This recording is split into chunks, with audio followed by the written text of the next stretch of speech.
cool. Merci.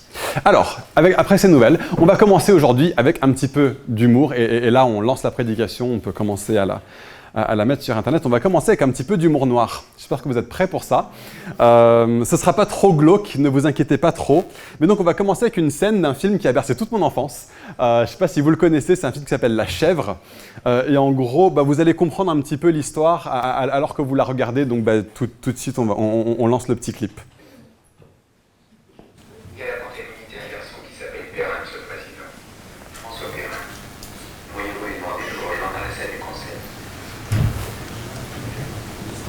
Ça fait 10 ans que je travaille ici, Monsieur le Président.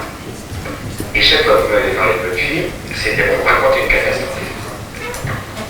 Le nombre de pépins qu'il a pu avoir, c'était ahurissant. Je crois que c'est la fille la plus malchanceuse que j'ai connue. C'est fascinant, la malchance, Monsieur le Président. Fascinant. Monsieur Perret est là, Monsieur le Président. Faites entrer. Vous avez demandé sa soeur. Comment? Dites-le sa soeur. Monsieur le Président. Asseyez-vous, je vous en prie.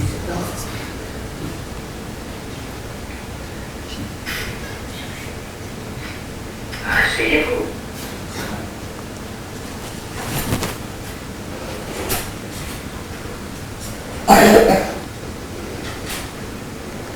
Il faut que je m'assoie. Oui.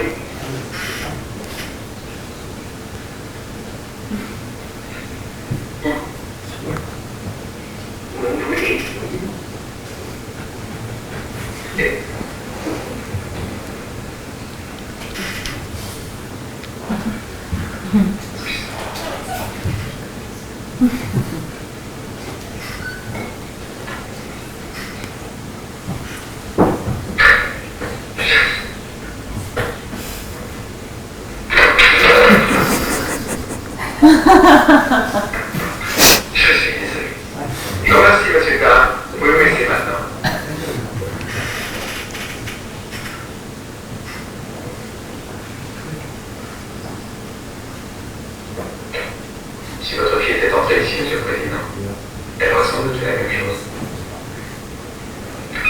Monsieur Campana est là, Monsieur le Président. Entrez, Monsieur Campana. Je vous remercie d'être venu aussi. Je vous présente Monsieur Meyer, notre psychologue d'entreprise. Monsieur Meyer a eu une idée et j'ai voulu tout de suite vous la soumettre. D'après moi, la seule façon de retrouver la petite, c'est de confier l'enquête à quelqu'un d'aussi malchanceux qu'elle. Comme vous ne pouvez pas la retrouver, parce que vous êtes normal. Tandis qu'un malchanceux qui va glisser sur les mêmes repas qu'elle, se prendre les pieds dans les mêmes tapis, peut éventuellement retrouver sa trajectoire. Le voilà. J'ai connu il y a 2 ans quand il s'est présenté chez Benz. 6 mois depuis, je passais les tests et depuis, je l'observe. Il est phénoménal. Je l'ai tout à fait normal. Il est né à 7 mois, prématuré. On l'a mis dans une couveuse. Vous savez ce qui s'est passé? La couveuse est tombée en panne. Je suis désolé, ces histoires de malchance, j'y crois pas. Vous connaissez Delacroix, Monsieur Campana? Eugène Delacroix de France. Oui. Eh bien, savez-vous qu'à l'âge de 3 ans, Delacroix s'est pendu en jouant avec une cartelette sur les dos. On le soigne in extremis, mais quelques jours plus tard, sa moustiquaire s'enflamme et il est gravement brûlé. On l'envoie en convalescence chez des parents à Marseille, et là, un domestique le descend de la loupe. On le repêche par miracle, on le ramène à la maison. Et il s'étouffe avec une lampe de raisin. Tout ce que je vous racontais est rigoureusement entendu. Delacroix est un exemple d'homme poursuivi par une prière de malchance.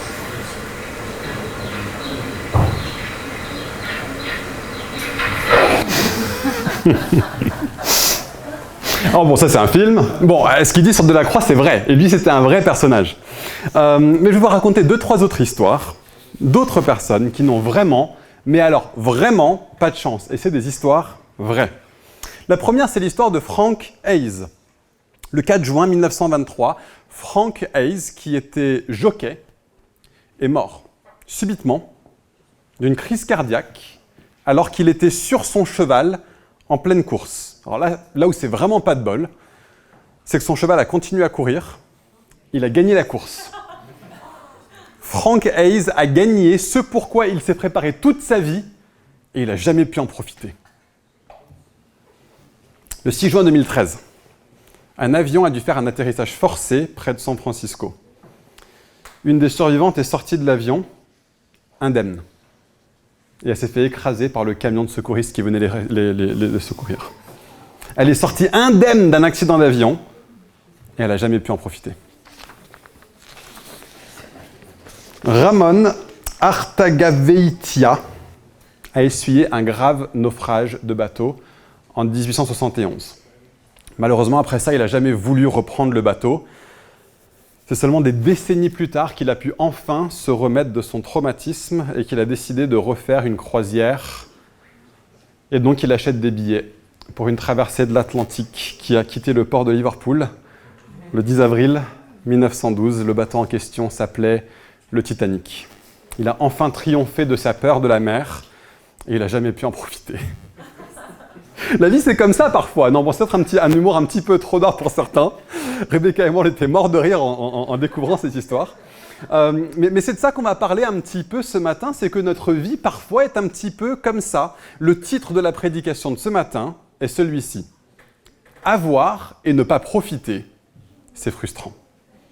Et pour ceux qui nous rejoignent en cours de route, on est dans une série de prédications sur le livre de l'Ecclésiaste. Alors pour vous remettre un petit peu dans le bain, pour ceux qui sont membres réguliers de l'Église, pour vous remettre dans ceux qui ne sont pas membres réguliers de l'Église, l'Ecclésiaste, c'est un livre qui est écrit par Salomon, qui était un grand roi dans l'histoire du peuple d'Israël, qui a tout vu, tout connu, tout essayé au cours de sa vie. Il a vécu des années de gloire et des années de décadence, des années où il a marché avec Dieu et des années où il s'est éloigné de Dieu. Et ce livre, l'Ecclésiaste, c'est un petit peu la somme de toutes ses recherches, où lui, le grand sage, va nous aider à gagner du temps dans la vie, pour nous aider à ne pas chercher à bâtir notre vie à des endroits où lui a cherché à la bâtir, où il s'est rendu compte, en fait, ça ne marche pas. Pour résumer, l'Ecclésiaste nous dit que tout ce qu'on voit, tout ce qu'on vit, notre vie quotidienne, alors qu'on l'a bâti sur la terre, c'est un mot hébreu qui est le mot Hevel. Alors Hevel, c'est quoi ? C'est un mot hébreu qui est souvent traduit par vanité. Étymologiquement, le mot duquel Hevel se rapproche le plus, c'est le mot fumée. Il nous dit en gros que la vie humaine, tout ce dans quoi on va pouvoir naturellement placer nos espoirs, ressemble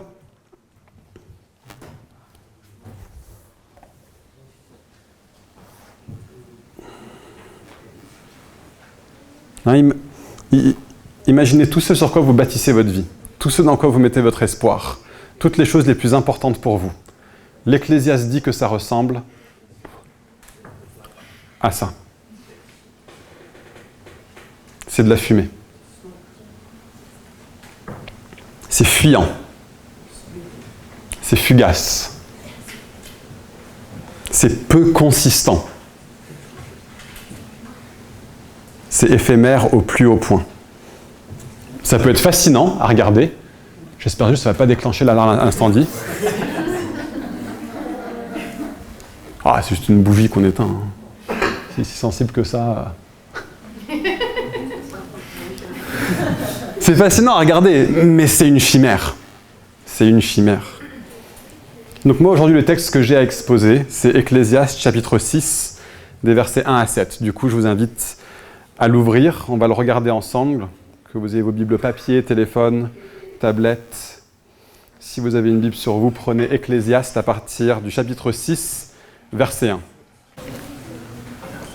Il y a un mal que j'ai vu sous le soleil, qui est fréquent parmi les hommes. Dieu a pu donner des richesses, des biens et de la gloire à un homme. Et rien de ce qu'il désire ne lui manque, mais Dieu ne lui laisse pas le pouvoir d'en jouir. Oui, c'est un étranger qui en jouira. C'est de la fumée, c'est Hevel, et c'est un mal douloureux. Même si un homme avait 100 fils, et vivait un grand nombre d'années, même s'il prolongeait son existence, si son âme ne s'est pas rassasiée de bonheur, et si, de plus, il n'a pas de sépulture, j'affirme qu'un enfant mort-né est plus heureux que lui. En effet, il est venu comme une vapeur, et il repart dans l'obscurité, et son nom restera sous un voile d'obscurité. Il n'a pas vu, pas connu le soleil, et il a plus de repos que cet homme-là. À quoi bon vivre 2 fois 1000 ans sans jouir du bonheur? Tous ne vont-ils pas au même endroit? Tout le travail de l'homme est pour sa bouche. Et pourtant, ses désirs ne sont jamais satisfaits.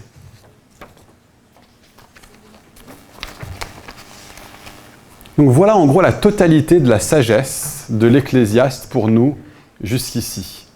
Si vous vous rappelez de ce que David avait dit lors de la première prédication de la série, il nous a expliqué que l'auteur de ce livre se désigne comme l'Ecclésiaste. Qu'est-ce que ça veut dire l'Ecclésiaste? Ce n'est pas un homme d'église. Ecclésiaste, en fait, c'est la traduction via le grec d'un mot hébreu qui est le mot Kohelet. Kohelet, ça a sa racine dans le mot kahal, rassembler. D'accord? Donc le rassemblement du peuple de Dieu, quand Dieu convoquait une assemblée solennelle, ils appelaient ça le kahal Yahvé, le rassemblement de Dieu. Mais ici, ce que le Kohelet est en train de kahaler, ce qu'il est en train de rassembler, ce n'est pas des gens, c'est des faits, c'est des observations, c'est des réalités. Et le mot église vient de ecclésia, donc ecclésia, ça veut dire rassemblement. Donc ecclésia, rassemblement, ecclésiaste, celui qui rassemble, kahal, rassemblement, Kohelet, celui qui rassemble. Sauf que l'église, c'est le rassemblement des gens. L'ecclésiaste, c'est celui qui rassemble les faits, les observations. Il les convoque tous, il dit « j'ai tout vu, j'ai tout rassemblé, tout emmagasiné, tout encyclopédisé », j'invente des mots. Et il réussit à les accumuler au cours de sa vie et les ayant regardés, il nous les expose pour nous faire gagner du temps. Et ce qu'il va nous exposer, c'est la chose suivante dans ce texte-là. Il se peut bien que dans ta vie, tu arrives à accumuler beaucoup de biens. C'est possible. C'est bien possible que d'ici la fin de ta vie, si tu as été bosseur, en plus de ça, tu as été pourvu d'intelligence, s'il se trouve que tu vis dans un pays où on t'offre des opportunités professionnelles, tu es quelqu'un de sérieux, quelqu'un qui gère ses biens avec sagesse et avec une bonne perception des choses, si tu es quelqu'un en fait qui bâtit ta vie et qui met en pratique tout ce que Salomon nous a enseigné dans un autre livre qu'on appelle les Proverbes, c'est un livre de sagesse pratique, si tu as fait toutes ces choses, c'est bien possible qu'à la fin de ta vie, tu aies accumulé beaucoup de biens. C'est très possible. Mais l'Ecclésiaste, ce n'est pas un livre de sagesse pratique, c'est un livre de sagesse philosophique. Et qui nous dit, tu as pu mettre tout en pratique dans les Proverbes, et tu as une bonne vie. Tu as plein de choses bonnes qui sont là pour toi. C'est très possible que tu puisses finir ta vie avec une retraite pépère, avec une maison dont le prêt est totalement repayé, des enfants qui sont autonomes, qui ont fait des bonnes études, et juste de quoi te reposer et profiter de la vie. C'est possible que ces choses-là t'arrivent dans ta vie. Et vous savez quoi, depuis le début du livre de l'Ecclésiaste, lui maintenant qui nous donne de la sagesse de type philosophique plutôt que de la sagesse de type pratique, il nous dit ça en vrai les amis, c'est une des seules choses bonnes qu'il y a dans cette vie. Le fait de pouvoir avoir des choses qui nous permettent de profiter du quotidien, de pouvoir manger de la bonne nourriture, c'est une des seules choses bonnes qu'il y a dans cette vie. C'est bon. Et parfois dans l'église, on a craché sur ces choses. On a dit, mais ça n'a pas de valeur. On a excessivement spiritualisé la vie chrétienne. Mais non, la Bible est très claire que ces choses sont bonnes. Dans notre société extrêmement centrée sur la productivité, sur le fait de produire en permanence, de travailler en permanence, d'être toujours occupé, j'ai rencontré quelques personnes qui s'excusent de prendre un jour de congé pendant lequel ils font rien. Mais non, c'est très bien de faire rien pendant un jour de congé. Le livre de l'Ecclésiaste nous dit que c'est une des seules choses qui est bonne dans cette vie de malheur, dans cette vie de révèle, dans cette vie de fumée. C'est une des seules choses bonnes qu'on a en fait. Tout le reste, ça rime à rien. Ça en fait, cette capacité d'avoir des moments dans notre vie où on peut véritablement jouir et profiter de l'instant et des choses qu'on a. C'est ce que la Bible, dans l'Ancien Testament, nous appelle le shalom de Dieu, la paix de Dieu. Nous, souvent, on voit le mot paix comme simplement l'absence de conflit. Il n'y a pas de paix actuellement en Ukraine. En France, il y a la paix. En gros, il y a guerre ou il n'y a pas guerre. C'est ça notre définition de qu'est-ce que c'est que la paix. Dans la Bible, la définition de la paix, le shalom de Dieu, c'est quelque chose de bien plus actif, une vision bien plus positive de ce que c'est que la paix. Le shalom de Dieu, c'est une vie bien vécue, remplie non seulement d'absence de conflit entre les personnes, aussi d'une absence de conflit interne, la joie de connaître et d'apprécier les bonnes choses que Dieu nous a données comme la nourriture. Ceux qui me connaissent savent que ça, c'est un vrai truc pour moi, la nourriture, l'amitié, le repos, le rire, l'amour et tant d'autres choses de ce style. Quand Dieu promet une terre à son peuple dans l'Ancienne Alliance, il la décrit comme une terre où coule le lait et le miel, un lieu d'abondance, un lieu de bien-être. Et ça, c'est bien et c'est bon. Et en même temps, c'est bien et c'est bon, mais le livre de l'Ecclésiaste nous dit, c'est aussi du vent, c'est aussi de la fumée, c'est aussi Hevel. Dans cette vie, ce genre de moment qu'on passe, qu'on expérimente tous, ou en tout cas j'espère que c'est le cas, qu'on expérimente tous, ces moments où on peut voir et goûter un petit peu du bienfait, du bien-être de Dieu, que ce soit en s'épanouissant dans son métier, pour ceux d'entre vous qui avaient la chance de faire un travail qui vous procure de la joie et de la motivation et la sensation de contribuer à quelque chose de positif et de constructeur dans le monde, ou bien que ce soit en ayant de quoi vivre et d'apprécier les bienfaits de vivre dans le pays le meilleur du monde en termes de gastronomie, ou que ce soit en ayant de quoi apprécier les bienfaits de tout ce qui constitue le repos. Que ce soit en prenant plaisir à écouter un petit peu de sa musique préférée. Juste prendre le temps de dire là, je vais juste écouter mon titre préféré dans mes écouteurs qui font un son, ou d'aller à un concert. Que ce soit en jouant avec des amis, si c'est ça que tu aimes bien faire. Que ce soit de monter un projet qui marche comme sur des roulettes avec des gens qui savent bien mettre les priorités au bon endroit et bien travailler les uns avec les autres de façon naturelle et symbiotique. Si c'est ça que tu kiffes, tous ces moments-là qu'on a et qu'on expérimente dans ce monde sont des bonnes choses. Et en même temps, elles sont Hevel. En même temps, c'est de la fumée. Pour toi, ça peut être une balade en forêt avec tes enfants. Ça peut être visiter un nouveau pays. Je ne sais pas ce que c'est qui te fait kiffer. Mais toutes ces choses, c'est des bonnes choses. Tout ça, vivre tout ça, c'est vivre le shalom de Dieu. La paix et le bien-être voulu par Dieu pour nous à l'origine.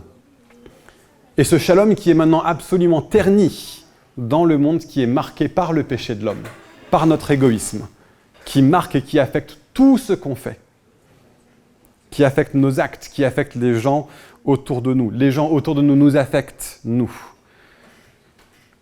Mais cette paix active de Dieu qu'il a voulu pour nous, quand on la vit consciemment, activement dans le monde maintenant, avec reconnaissance pour le fait que Dieu nous permette de vivre aujourd'hui toujours un petit peu de ce shalom à l'intérieur d'un monde qui est profondément déchu. Lorsqu'on fait ça en tant que peuple de Dieu, avec reconnaissance envers Dieu, on sert aussi de signe qu'un moment vient où ce shalom sera vécu de façon totale et de façon entière. Où même le travail sera restauré pour ne plus être quelque chose qui se fait à la sueur de notre front, comme c'est le cas aujourd'hui, mais juste pour être la joie d'être des personnes capables d'être fructueuses autour de nous. Ou même les relations qui peuvent être tellement frustrantes dans l'éternité, cette frustration des relations reviendra à un état de perfection original. Et lorsque nous vivons des relations restaurées aujourd'hui, avec reconnaissance envers Dieu, nous servons de signe qu'un moment vient où ce contexte déchu, ce Hevel, ne sera plus là. Il y a un monde qui vient. Il y a un monde qui vient. C'est ça notre espérance. On a chanté Jésus-Christ, notre espérance. Et en Jésus-Christ, il y a un monde qui vient où chaque personne qui va hériter du royaume, chaque personne qui a mis sa confiance en Jésus et qui se verra accorder la vie éternelle avec Dieu, un monde qui vient où chaque personne pourra avoir et pourra en profiter jusqu'au bout. Entre-temps, lorsque nous avons, nous ne pouvons pas en profiter jusqu'au bout. Et c'est le monde dans lequel on vit. On peut railler contre ça, on peut être frustré par ça, et c'est normal qu'on le soit. Mais l'Ecclésiaste est en train de nous dire, voilà le monde dans lequel vous vivez. Voilà la réalité de votre monde. Donc, ces moments de shalom, les apprécier, oui, oui et oui. Mais, et le mais ici, il est énorme. Ne vis pas ta vie pour ces moments-là. Ne construis pas ta vie dans l'espoir que toute ta vie va être un moment de profit et de kiff. Ne te dis pas « il faut que j'ai et que j'ai et que j'ai » parce que enfin quand j'aurai, je pourrai en profiter. Le texte est en train de nous dire « tu pourras avoir, sans doute, mais dans ce monde, tu n'en profiteras pas de la manière dont tu espères pouvoir en profiter. » Vivre ta vie maintenant, bâtir ta vie maintenant, en vue d'un avenir terrestre dans lequel tu ne pourras que profiter de ce que tu as, c'est une chimère. Ça n'arrivera pas. De ce côté-ci de l'éternité, notre ecclésiaste, ce rassembleur de faits, il a tenté toutes ces choses. Il l'a déjà essayé pour nous. Il a essuyé les plâtres pour qu'on n'ait pas à les essuyer nous-mêmes. Et il nous dit, les gars, si vous avez des moments de kiff dans cette vie, vivez-les sans culpabilité. C'est une des seules choses vraiment bonnes qui existent dans ce monde. Vivez-les sans culpabilité. Mais par contre, ne vivez pas votre vie pour ça. Vous allez vous manger la réalité en pleine face et ça ne va que vous frustrer. Et vous passerez votre vie à être comme un homme qui n'arrête pas d'essayer d'avancer dans un endroit où il y a un mur devant lui. Et il va se prendre le mur encore et encore. Et encore, jusqu'à ce qu'il se rende compte, en fait, l'Ecclésiaste, il avait raison. Donc ne bâtissez pas votre vie en vous disant « il faut que je fasse telle et telle et telle chose pour me créer un contexte dans lequel, enfin, je ne pourrai que profiter. » Ça n'arrivera pas. L'Ecclésiaste est en train de nous dire « toi qui bâtis ta vie pour de la sécurité. » Ce que tu es en train d'imaginer, c'est un avenir dans lequel tu es là, au quotidien, à chaque instant, en train de siroter un limoncello bien frais, non-stop, sur une terrasse en Toscane, avec tout le loisir de lire tous les livres que tu n'as pas eu le temps de lire pendant la période de ta carrière, parce que tu avais du travail à faire. Ça c'est ma retraite rêvée, que je viens de vous décrire. Beaucoup de limoncello, d'autres produits méditerranéens et italiens, en Toscane, une petite pétanque avec Gian Pedro et Giuseppe, et puis beaucoup de lectures, pas de tracas, pas de soucis. Ça, c'est le rêve. Giuseppe, c'est un prénom toscan. Qui ça, comment? Giuseppe, c'est un Toscane. Bah, Giuseppe, c'est italien, quoi. C'est italien. La vérité pour ceux d'entre vous qui attendent le moment de la retraite pour que enfin ma vie soit bonne. La vérité, c'est que même à la retraite, ces moments de kiff que je viens de décrire, ces moments, ce sera un moment dans ta journée. Mais chaque jour, il faudra quand même que tu te fasses à manger. Il faudra quand même que tu achètes les billets d'avion pour aller rendre visite à tes enfants, tes petits-enfants, parce qu'il faudra les garder parce que vos enfants vous réclament. Et ça va être galère d'acheter ces billets d'avion comme c'est galère aujourd'hui. Tu auras encore à sortir les poubelles. Tu auras encore à contacter les assurances pour l'impayer par erreur. Tu auras encore à te taper le standard de la même banque pour la 11e fois dans un mois. Parce qu'il y a cette fichue application mobile qui ne marche pas.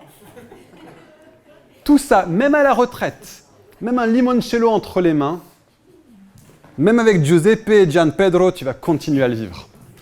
Tu vas continuer à le vivre. Ta femme ou ton mari, pour ceux qui sont mariés, qui ont ces petits défauts qui t'agacent, ça va continuer, ce sera toujours là, ça ira peut-être en s'améliorant. Et des enfants que vous aurez, peut-être que vous avez déjà des enfants adultes, ou peut-être que vous n'en avez pas encore. Mais ces enfants qui t'appelleront quand ils auront encore 35 ans, pour te demander de l'aide avec un truc qu'ils auraient dû savoir tout seuls à l'âge de 18 ans. Tous ces trucs-là, dans cette vie, de ce côté-ci de l'éternité, ils restent. Et donc, le fait de profiter des choses que tu as, le fait de bâtir ta vie en vue d'un avenir éventuel dans lequel il n'y aura que kiff et profit, c'est Hevel. C'est de la fumée. Ne bâtis pas ta vie pour ça. Peu importe une position de responsabilité qu'on t'accorderait éventuellement dans ta carrière, la vie reste normale. Vraiment. À titre personnel, j'ai vécu une année où on m'a proposé des responsabilités dont j'aurais pu que rêver pendant les 17-18 ans qui précédaient. Vous savez quoi? La vie reste normale. C'est cool pendant un mois de se dire « Waouh, on me demande telle responsabilité ». Et puis ça redevient ma normalité. Et les choses frustrantes de la vie restent et sont toujours là, voire même elles sont intensifiées. Peu importe la quantité de biens matériels que tu vas accumuler, la vie reste normale, elle reste frustrante, elle reste fugace, elle reste fuyante, elle reste éphémère. Les bonnes choses sont des bonnes choses. Mais dès qu'elles essayent de te faire croire que c'est là que se trouve le bonheur, c'est une chimère. J'ai connu des gens désabusés qui se sont dit « Tiens, si seulement on pouvait déménager là, tout va aller mieux. » Ils ont déménagé là. Devinez quoi? Ils sont toujours désabusés. Ils ont ce qu'ils me disaient constituer un rêve pour eux. Mais la vie reste une frustration pour eux. J'ai connu des gens qui m'ont dit « Une fois que je serai marié, tous mes malaises internes vont se résoudre. » Résultat des courses, ils sont mariés et ce malaise interne reste là, sauf que maintenant il est au sein du couple. Et ce n'est pas une fatalité d'ailleurs. Dieu veut conduire à ce que toutes les choses difficiles qu'on vive au sein du couple se restaurent et grandissent et aillent mieux. Ça prend juste du temps. Profitez des bonnes choses. Si vous avez une maison sympa, mais merci Seigneur, profitez-en. Si vous êtes marié et que c'est quelque chose qui vous procure énormément de joie, merci Seigneur, profitez-en. Si vous êtes célibataire et que c'est quelque chose qui vous procure beaucoup de joie, merci Seigneur, profitez-en. Si vous avez la sécurité d'un CDI et que c'est ça de quoi vous aviez vraiment envie, merci Seigneur, profitez-en. Si vous avez le côté un petit peu excitant de faire de l'intérim, si c'est ça que vous voulez et que c'est ça que vous avez, merci Seigneur, profitez-en. Si vous avez toujours voulu être auto-entrepreneur et avoir cette liberté, et que c'est ça que vous avez aujourd'hui, merci Seigneur, profitez-en, c'est super. Mais ne t'appuie pas dessus. Ne t'appuie pas dessus. Ne cherche pas à faire de ça ton ultime. Parce que ces choses bonnes, dès qu'elles commencent à te promettre que c'est là ce qui va pourvoir chez toi le bonheur et la satisfaction ultime, ces choses bonnes deviennent une chimère. Et c'est là qu'on se rend compte que ce qui nous fascinait n'est en fait que fumée. Et donc du coup, cet Ecclésiaste a détaillé la vue d'ensemble, et le verset 7 le résume très bien. Tout le travail de l'homme est pour sa bouche. Tu bosses, ça va sans doute te permettre d'acquérir quelque chose que tu n'aurais pas pu acquérir si tu n'avais pas bossé. Okay? Donc tu bosses, c'est pour ta pomme.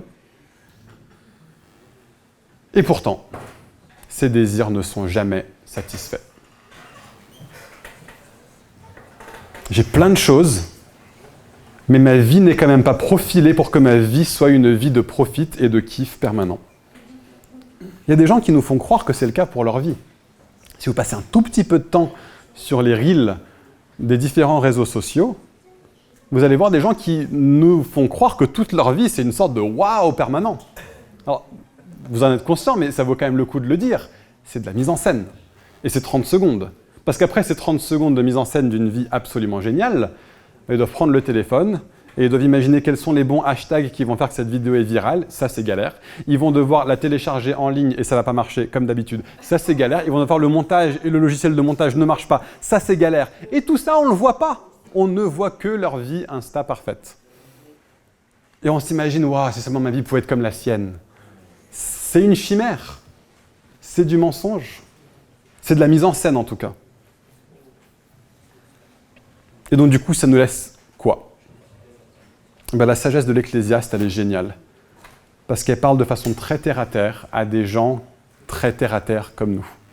On vit dans une société extrêmement terre-à-terre, on est tous poussés à vivre de cette manière-là, à ne voir presque que les réalités humaines. Et l'Ecclésiaste nous parle du monde vu depuis le point de vue des réalités humaines.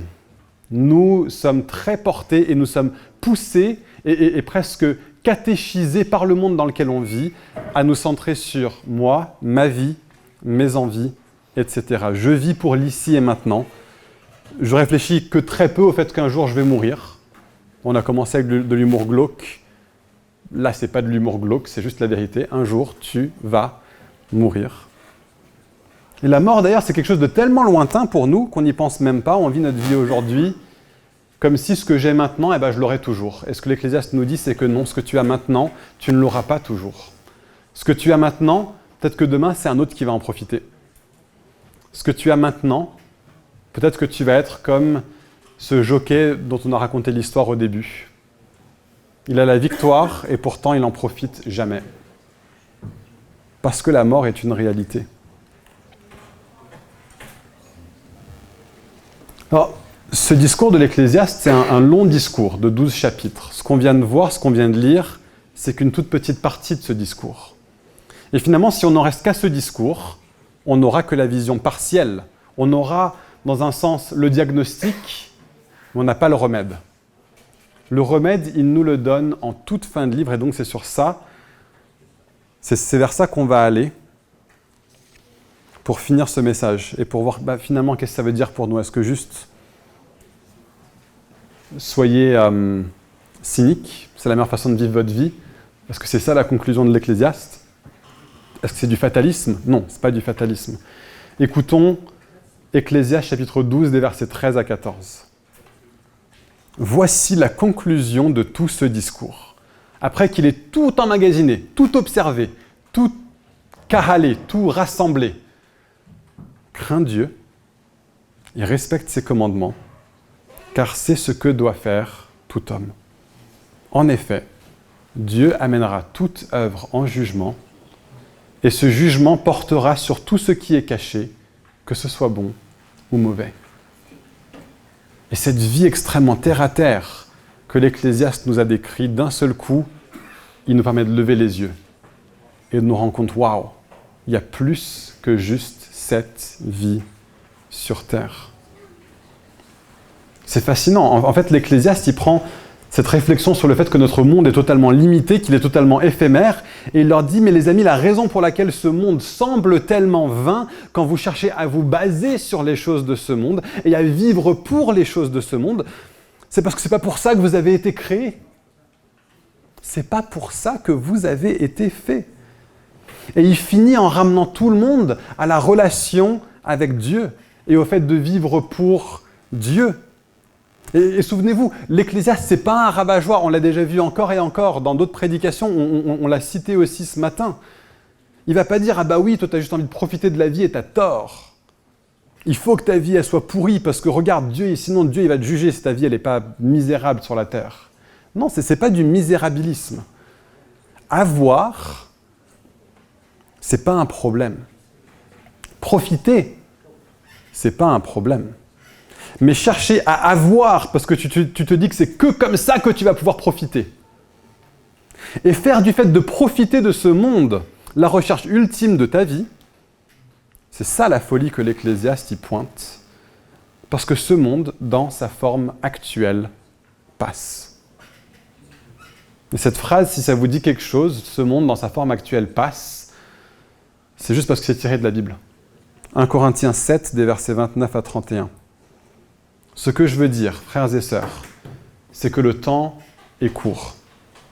Désormais, que ceux qui ont une femme soient comme s'ils n'en avaient pas, ceux qui pleurent comme s'ils ne pleuraient pas, ceux qui se réjouissent comme s'ils ne se réjouissaient pas, ceux qui achètent comme s'ils ne possédaient pas, et ceux qui jouissent de ce monde comme s'ils n'en jouissaient pas, car le monde dans sa forme actuelle passe. Car le monde dans sa forme actuelle passe. Vous voyez, c'est ça la perspective de toute la Bible. sur comment vivre notre vie. Alors, est-ce que ça veut dire de ne pas se marier? Non. Paul dit au début de 1 Corinthiens 7 que chaque homme est sa femme et que chaque femme est son mari. Est-ce que ça ne veut pas dire de ne pas apprécier, ne pas kiffer le mariage si tu es marié? Non. Paul dit aussi, c'est normal, qu'un homme se préoccupe des moyens de plaire à sa femme et qu'une femme se préoccupe des moyens de plaire à son mari. Il affirme la valeur du mariage dans ce texte, il affirme la valeur du célibat dans ce texte. Mais Paul, ce qu'il est en train de dire dans 1 Corinthiens 7, et Jésus aussi dans beaucoup de ses enseignements et toute la Bible, n'est jamais misérabiliste. Il n'est jamais en train de dire les bonnes choses que tu as, il ne faudrait pas que tu les aies, c'est mieux que tu ne les aies pas. La vie spirituelle n'est pas une vie où on doit rejeter les choses bonnes qu'on a. La Bible n'est pas misérabiliste, elle est seulement réaliste. Alors tu pourras avoir une femme ou un mari, mais n'oublie jamais, ce monde, dans sa forme actuelle, passe. Donc, marie-toi et profites-en, si c'est quelque chose qui t'est donné. Mais ne mets pas ton espoir là-dedans. Ce dans quoi tu dois mettre ton espoir, c'est ce qui vient au-delà de cette vie, dans l'âge à venir. Quand il dit que ceux qui pleurent soient comme s'ils ne pleuraient pas, il n'est pas en train de dire que c'est mal de ressentir de la douleur pour les choses tristes qu'on traverse. Que même si tu traverses un drame, tout ce que Dieu te demande, c'est d'évangéliser et de parler de Jésus, plutôt que de prendre le temps de faire le deuil d'un décès peut-être que tu aurais traversé, d'une rupture affective ou autre chose de ce style qui peut profondément nous affecter. Il n'est pas en train de dire « ne fais pas le deuil ». Il n'est pas en train de dire « ne pleure pas ». Il est en train de dire que ceux qui pleurent, c'est-à-dire que vous allez pleurer, mais que ceux qui pleurent soient comme s'ils ne pleuraient pas. Ce qu'il dit, c'est de ne pas vivre notre vie tellement attachée aux choses de ce monde que si on nous les enlève, notre monde s'écroule. Notre vie entière s'effondre. Nous devons être très sobres par rapport au fait que ce monde, dans sa forme actuelle, passe. C'est pas ça que vous allez entendre quand vous lisez les infos. Et pourtant, tout ce que vous voyez quand vous regardez les infos n'est qu'une exégèse de ce verset. Le monde, dans sa forme actuelle, passe. Quand Paul dit que ceux qui se réjouissent soient comme s'ils ne se réjouissaient pas, ceux qui achètent comme s'ils ne possédaient pas, ceux qui jouissent de ce monde comme s'ils n'en jouissaient pas, c'est la même chose que ce que je viens de dire. C'est pas du misérabilisme, il n'est pas en train de dire « tu ne peux pas faire ces choses ». C'est juste du réalisme. J'ai un pull tout neuf. Il est doux. Mylène mi-cachemire. Il est beau, en tout cas moi il me plaît, Rebecca elle aime moins, mais bon. Moi je l'aime bien. Mais même si j'en prends soin, il va finir par boulocher. La laine va s'user au niveau du coude. Il va dépérir, même si je le lave à la main avec de la soupline. Parce que le monde, dans sa forme actuelle, passe. Et en fait, ce réalisme, tout ce que vous avez dans cette vie est comme ce pull. Il peut être beau, il peut être sympa, vous pouvez l'apprécier. Peut-être que d'autres ne l'aimeront pas, mais c'est pas grave, toi tu l'aimes bien. Mais le monde dans sa forme actuelle passe. Ne vis pas ta vie en les bâtissant vers un espoir d'avoir, et c'est enfin ça qui te fera profiter de ta vie à chaque instant. Et ce réalisme peut nous aider en tant que croyants, en fait, à même être une lumière qui brille fort au sein du monde dans lequel on vit. Parce que la réalité, c'est qu'on a plein de nos contemporains qui sont vraiment conscients du fait que le monde, dans sa forme actuelle, passe. Et ça vient les frapper comme une énorme surprise. Ils se sont dit, mais moi je pensais que je pouvais bâtir ma vie en étant sûr du lendemain. Bah non, en fait. Les infos autour de nous en ce moment sont une évidence que ce n'est pas le cas. Tout ce qu'on vit depuis les 3 ou 4 dernières années nous montre que ces choses sur lesquelles on pensait pouvoir bâtir sont une chimère. Et du coup, les gens essayent de se rattacher à cette chimère. Genre, non, fumée ne disparaît pas. Non, la fumée disparaît. C'est le propre de la fumée. Ça disparaît.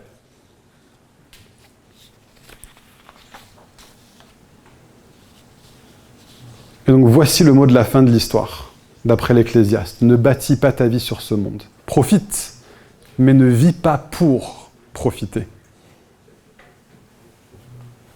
Parce que si tu fais ça, tu vas être déçu. Jésus dit dans Matthieu 16, verset 26, « Que servirait-il à l'homme de gagner le monde entier s'il perdait son âme ? Que pourra donner un homme en échange de son âme ?» Et donc je veux finir là-dessus. Peut-être que tu bâtis ta vie pour ce monde. Peut-être que tu vis dans la peur de ne pas pouvoir profiter de ce monde. Peut-être que ta vision est portée sur cette terre sans considérer le fait que tout ce qu'on a devant nous est de la fumée par rapport à l'éternité qui nous attend. Et du coup, quand toute notre façon de bâtir notre vie va passer par le jugement de Dieu, qu'est-ce qui va en rester derrière ? Regardez, considérez comment vous bâtissez votre vie aujourd'hui.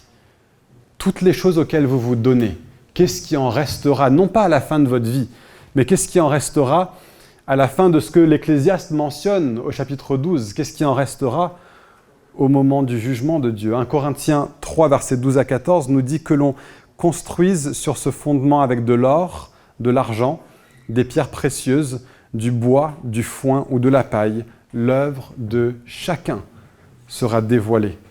Le jour du jugement la fera connaître, car elle se révélera dans le feu et l'épreuve du feu indiquera ce que vaut l'œuvre de chacun. Si l'œuvre que quelqu'un a construite sur le fondement subsiste, il recevra une récompense. Il n'est pas en train de parler du salut ici. Le salut est par la foi en Jésus-Christ. Je ne suis pas sauvé par ce que je fais, je suis sauvé par ce que Jésus a fait. Je suis sauvé parce qu'il a tout fait à ma place. Qu'il s'est présenté devant le Père comme un sacrifice parfait à cause de mon imperfection. Mais la façon dont on bâtit notre vie aujourd'hui va passer devant Dieu. Donc la question, c'est qu'est-ce qui va en rester ? Est-ce que les choses auxquelles tu te donnes vont avoir un écho et un impact dans l'éternité ? Est-ce que ce qui va rester des choses pour lesquelles vous avez bâti au jour du jugement, est-ce que ces choses-là vont rester ? Est-ce qu'elles seront elles aussi transférées de cette vie à la suivante ? Est-ce qu'il y aura du concret qui restera ? Est-ce que les choses auxquelles vous vous serez donnés vont traverser cette vie jusque dans l'éternité ? Ou est-ce que ce sera brûlé, comme de la paille, pour révéler le fait que c'était en fait tout du long juste de la fumée, une chimère. Donc l'appel de l'Ecclésiaste à travers ce texte, c'est de considérer dans quoi est-ce que tu places ton espoir. Pourquoi est-ce que tu bâtis ta vie ? Est-ce que ton regard est porté avant tout sur le royaume de Dieu ? C'est Joël qui a cité ce texte ce matin. Cherchez d'abord le royaume de Dieu. Ou est-ce que c'est Déborah ? Je ne sais plus. C'était Joël. Cherchez d'abord le royaume de Dieu et sa justice. Et toutes ces autres choses vous seront données par-dessus tout. Et ce n'est pas du misérabilisme. C'est pas dire, ouais, les choses bonnes de ce monde, il ne faut pas les avoir, il faut tout... Non, une façon de vivre une bonne vie devant Dieu sert, comme je l'ai dit avant, de signe qui annonce qu'il y a un royaume qui vient, dans lequel ces bonnes choses, ce shalom de Dieu sera là de façon plus totale encore. Mais la question c'est, sur quoi est-ce que vous bâtissez votre vie ? Est-ce que les choses pour lesquelles vous construisez vont avoir un impact dans l'éternité ? J'aurais beaucoup plus de choses à dire dessus. J'ai l'impression d'avoir soulevé plus de questions que donner des réponses, mais je voulais vous challenger, vous faire réfléchir, vous conduire à sortir d'ici en vous disant « Tiens, est-ce qu'il y a certaines de mes priorités qui sont mal orientées ? Est-ce qu'il y a quelques-uns des espoirs que je place dans des choses où il faut que je me rende compte qu'en fait c'est Hevel, en fait c'est fumé ?» Comment agir en conséquence ? C'est sans doute quelque chose qu'il faudra travailler vous-même, avec Dieu, dans la prière, avec des amis, avec des gens de bons conseils. S'il y a des choses où vous sentez ce matin, faut que je réoriente ma vie, faut que je repositionne ma vie, faut que je revoie mes priorités, faut que je revoie les choses sur lesquelles je bâtis ma confiance. Je ne vous ai pas donné de réponse en vrai, je suis assez conscient de ça. Mais on n'a pas le temps pour tout ça ce matin, et puis c'est tellement du cas par cas. Mais je voulais vous laisser avec cette idée que c'est du cas par cas. Et donc si c'est votre cas à vous, donnez-vous le temps. Donnez-vous le temps de faire ce cas par cas. Et on va finir ce culte en chantant un chant qui nous replace, nous et toute notre vie, devant Dieu, qui replace notre espérance au bon endroit, que c'est Christ en nous, qui est l'espoir de la gloire. et qui va nous aider à considérer chaque aspect de notre vie et à nous demander est-ce que c'est à la bonne place aujourd'hui ou pas. Amen.